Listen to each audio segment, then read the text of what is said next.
Hello everyone. आज का हमारा टॉपिक है अकबर, जो कि मुग़ल साम्राज्य का एक महत्वपूर्ण शासक रहा है और न केवल मुग़ल साम्राज्य के इतिहास में बल्कि हिंदुस्तान के इतिहास में भी जो है अकबर को एक महान शासक के रूप में जाना जाता है। अकबर न केवल एक महान प्रशासक था बल्कि एक अच्छा कूटनीतिज्ञ था, एक धर्म सहिष्णु शासक था, स्वयं अशिक्षित होने के बावजूद विद्वान था और बहुमुखी प्रतिभा का धनी था।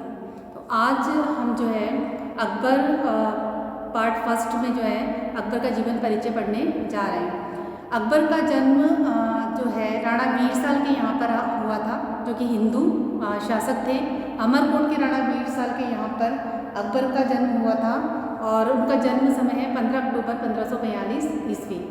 अकबर जो था बचपन से ही शस्त्र में निपुण जो था एक शासक था और उनके जीवन की जो महत्वपूर्ण घटनाएं हैं उन्हीं को श्रेणीबद्ध करते हुए जो है उनका प्रारंभिक जीवन परिचय हम देखेंगे। मात्र 9 वर्ष की आयु में लगभग 1551 ईस्वी के लगभग जो इनका विवाह मिर्ज़ा हिंदाल की जो पुत्री है रुकैया बेगम उनके साथ कर दिया गया। काफ़ी अल्प आयु में थे अकबर जब ही उनके पिता की मृत्यु हो गई। हुमायूं की मृत्यु के समय जो है अकबर पंजाब में आदिल शाह सूर का विद्रोह दबाने में व्यस्त थे। पंजाब में ही जो है अकबर को खबर मिली कि उनके पिता जो है हुमायूं की मृत्यु हो गई है, तो वहीं पर पंजाब के गुरदासपुर जो ज़िला है वहाँ पर कलानूर नामक स्थान पर जो है बैराम खान ने अकबर का राज्याभिषेक कर दिया।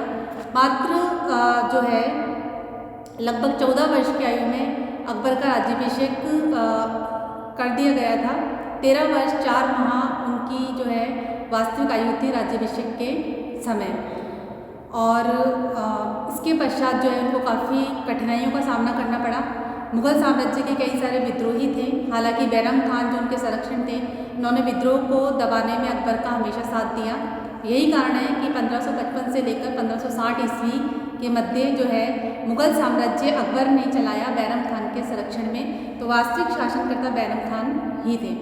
बैरम खान ने जब अकबर का संरक्षण किया इन 5 वर्षों में 1555 से 1560 के बीच में, तो उनके 2 कार्य महत्वपूर्ण रहे थे। पहला कार्य उन्होंने जो है मुग़ल साम्राज्य के विद्रोहियों को दबाया, समाप्त किया, और दूसरा कार्य था कि हिंदू सेनापति जो आदिल शाह सूर का सेनापति था, हिंदू हेमू विक्रमादित्य, उसके विद्रोह को दबाना, पानीपत के दूसरे युद्ध में हेमू को परास्त करना, ये बैरम खान की मुख्य उपलब्धि थी। 5 नवंबर 1556 ईस्वी को जो है अकबर की तरफ से बैरम खान ने पानीपत के द्वितीय युद्ध में भाग लिया और आदिल शाह सूर के हिंदू सेनापति हेमू को परास्त किया। हेमू ने दिल्ली पर अधिकार कर लिया, तो मध्यकाल में दिल्ली पर अधिकार करने वाला एकमात्र हिंदू शासक किसे माना जा सकता है? हेमू को माना जा सकता है। हेमू ने विक्रमादित्य की उपाधि धारण की थी।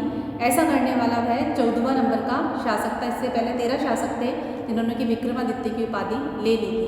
हालांकि बैरम खान जो है हमेशा से अकबर का सहयोगी रहा, उसका वफादार रहा, पर कुछ परिस्थितियाँ ऐसी हुई कि अकबर जो है बैराम खान के प्रति संदेही हो गया और दूसरी तरफ बैराम खान ने जो अकबर के खिलाफ विद्रोह कर दिया। वास्तव में अकबर के खिलाफ बैराम खान ने विद्रोह किया, उसका कारण कौन था? पीर मोहम्मद था।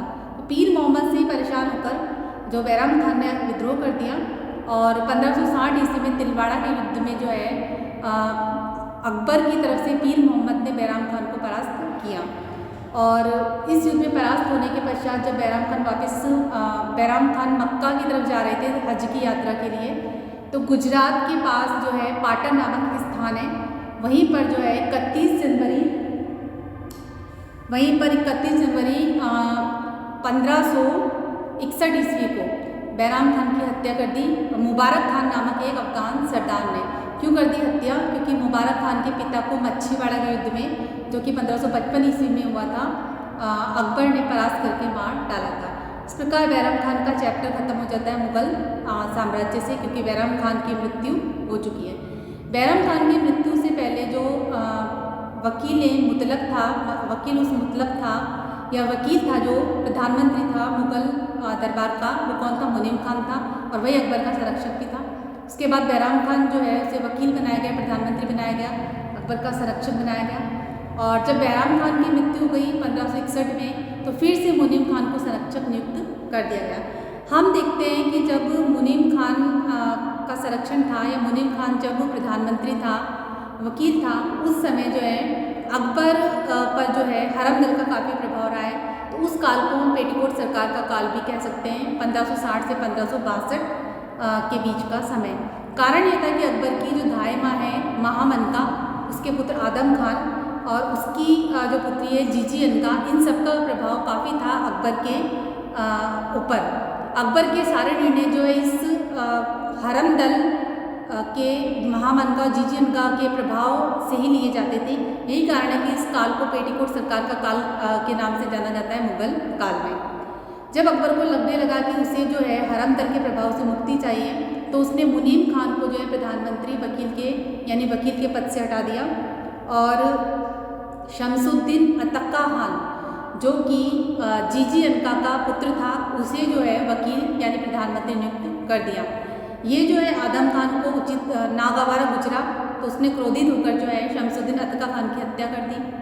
ये जो कृत्य किया उसने, तो ये अकबर को उचित नहीं लगा। तो अकबर ने 1562 ईस्वी में आदम खान को किले की दीवार से नीचे फेंकवा दिया। इस तरह आदम खान का किस्सा जो है यहीं पर खत्म हो जाता है।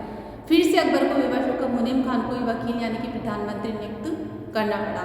तो इस प्रारंभिक समय में जो है अकबर को अपने ही जो है सहयोगियों का विरोध भी देखना पड़ा परिस्थितिवश। इसके अलावा उसके कई सारे विद्रोही या विरोधी रहे, उनको दबाने में जो है उसे काफ़ी संघर्ष करना पड़ा। और पानीपत का जो द्वितीय युद्ध है वो अकबर के जीवन काल के प्रारंभिक समय में हुआ, जब वो बैराम खान के संरक्षण में था।